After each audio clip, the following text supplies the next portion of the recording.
Zhang Yi contacts Su Pingzi from the game collection room on Yunk Manor's second floor, a space left by Wang Siming and filled with rare figurines. He tasks Su Pingzi with remaining in Xujia town as an undercover agent to monitor the Shishan base forces, establishing a forward operating base there. Though Su Pingzi is terrified of the soldiers and initially refuses, Zhang Yi assures him no combat is required, only intelligence gathering, and sweetens the deal by photographing a pure gold Saint Seiya figurine, promising the complete 2035 Zodiac Gold solid gold set, of which only 5 exist worldwide. Su Pingzi, a devoted collector, immediately agrees. Zhang Yi hangs up with mixed feelings, wishing Su Pingzi's ice abilities were at his side but respecting his choice to stay with his family. In Xujia town, Su Pingzi prepares to confront the opportunistic new village chief Su Dongtang but is intercepted by Su Lily, a young woman who gives him hand-knitted cotton gloves. She voices the villagers' quiet dread. The soldiers consume their dwindling food stores, and with guns in hand, the villagers dare not resist.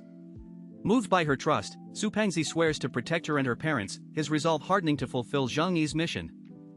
Su Lily thanks Su Pingzi for his protection vow and leaves, her departing figure stealing his resolve to safeguard her family.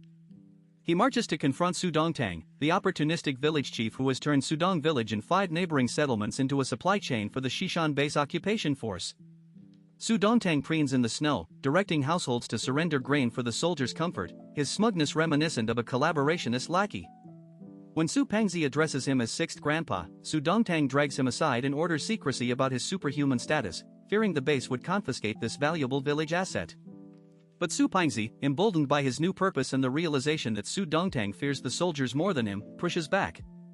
He demands inclusion in the inner circle and proposes meeting Shen Hong and Yu Lang directly, reasoning that exposure is inevitable and voluntary presentation demonstrates loyalty while allowing him to infiltrate as Zhang Yi's intelligence asset.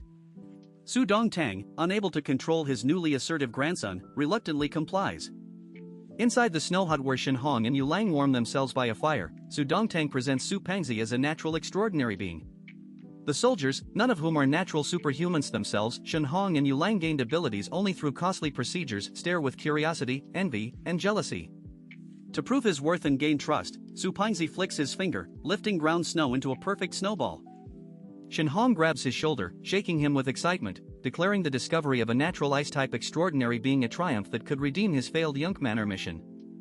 In Xujia town, Su Pingzi found himself the center of attention as Shen Hong, Yu Lang, and their soldiers warmly invited him to eat, drink, and chat. Recognizing him as a naturally gifted individual, the Shishan personnel treated him with the respect reserved for a future captain within the ACE team, eagerly seeking to cultivate a good relationship.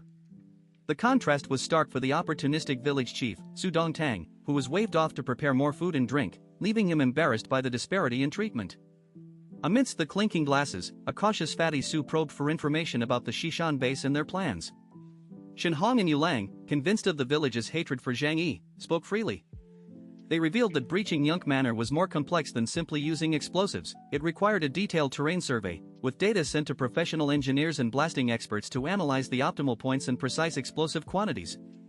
They boasted of the base's strength but lamented the freezing weather's impact on their large-scale weapons. Fatty Su memorized every detail, smiling and agreeing while inwardly cataloging the intelligence. After the meal, Fatty Su immediately contacted Zhang Yi to relay everything he had learned. Zhang Yi, receiving the report, couldn't help but look at his embedded agent with newfound respect, surprised by the fat man's growing cleverness. With a slightly playful tone, Zhang Yi offered Fatty Su an out, questioning if following him was truly the best path compared to joining the powerful Shishan base. Fatty Su gave a frank smile, stating he trusted his intuition. He explained that while Zhang Yi wasn't a saint, he felt like a genuine person, far more reliable than the soldiers from Shishan base, whose gaze towards the villagers always felt like they were looking at livestock, making him deeply uncomfortable.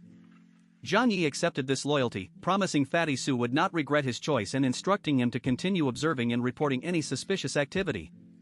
Armed with this critical intelligence, Zhang Yi began to formulate his countermeasures.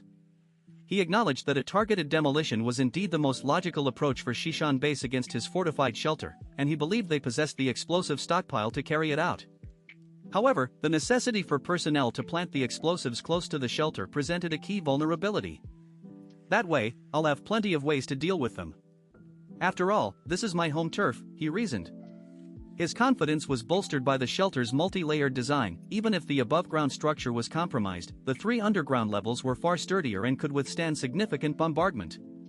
Having made his assessment, Zhang Yi promptly gathered all the women residing in Yunk Manor, Yang Xia, Zhou Kur, and the others and informed them of the impending assault. For their safety, he gave a clear order: temporarily abandon the 2 above-ground floors and relocate everyone to the underground shelter immediately.